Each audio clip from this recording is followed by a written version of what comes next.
6 éléments qui te font culpabiliser quand tu es hypersensible. Écoute bien jusqu'à la fin, je suis sûre que ça va te parler. La première chose qui nous fait souvent culpabiliser, c'est de vivre les choses de manière plus intense. Nous, quand on vit les choses, c'est de manière très intense, que ce soit nos émotions, des situations, etc. Et parfois, on culpabilise parce qu'on a l'impression qu'on n'est pas normal, que c'est bizarre de réagir comme ça.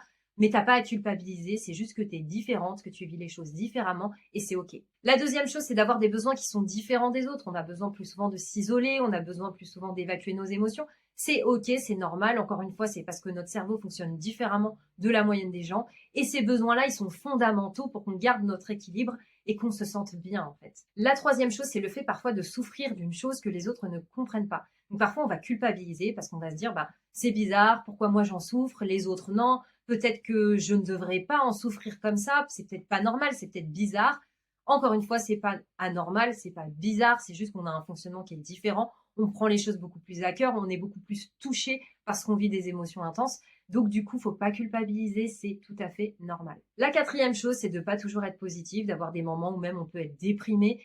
C'est normal, on est très anxieuse, on est très angoissé, on vit beaucoup de stress, on vit les choses de manière intense. Donc on a besoin d'évacuer, on a besoin de se ressourcer, on a besoin de s'isoler pour retrouver cet équilibre et cette harmonie qui va faire qu'on va retrouver une pensée plus positive.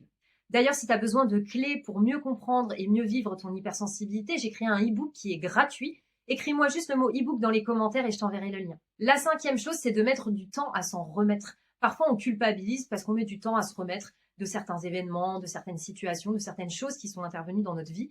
Et du coup, des fois, on culpabilise parce qu'on se dit que certaines personnes, pour eux, c'est ok, ça va vite, ils passent vite à autre chose. Nous, on a plus de mal, on met plus de temps à passer à autre chose. Faut pas culpabiliser. Encore une fois, c'est ok.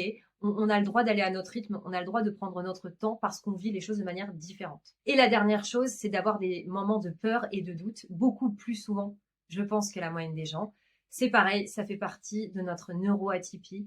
On se pose beaucoup de questions, on analyse beaucoup les choses en profondeur et ça nous crée souvent de la peur, des doutes, de l'anxiété. Ça fait partie du package. C'est pas toujours facile à gérer, ça peut être souvent inconfortable, mais c'est ok, faut pas culpabiliser. On est comme ça. Il y a plein de choses qui existent, plein de techniques anti-stress, plein de techniques de gestion émotionnelle qui peuvent nous aider à pallier à tout ça. Et d'ailleurs, si tu as envie d'aller plus loin avec moi, j'ai créé un programme qui s'appelle Harmonia, qui est dédié aux femmes hypersensibles, où dedans, je partage plein de choses sur l'hypersensibilité. Je partage aussi des techniques de gestion du stress, de gestion émotionnelle. Donc, si tu as envie d'en savoir plus, n'hésite pas à écrire Harmonia dans les commentaires et je t'enverrai le lien. N'hésite pas à partager cette vidéo si tu penses qu'elle peut aider d'autres personnes hypersensibles. Et moi, je te dis à très vite dans une prochaine vidéo.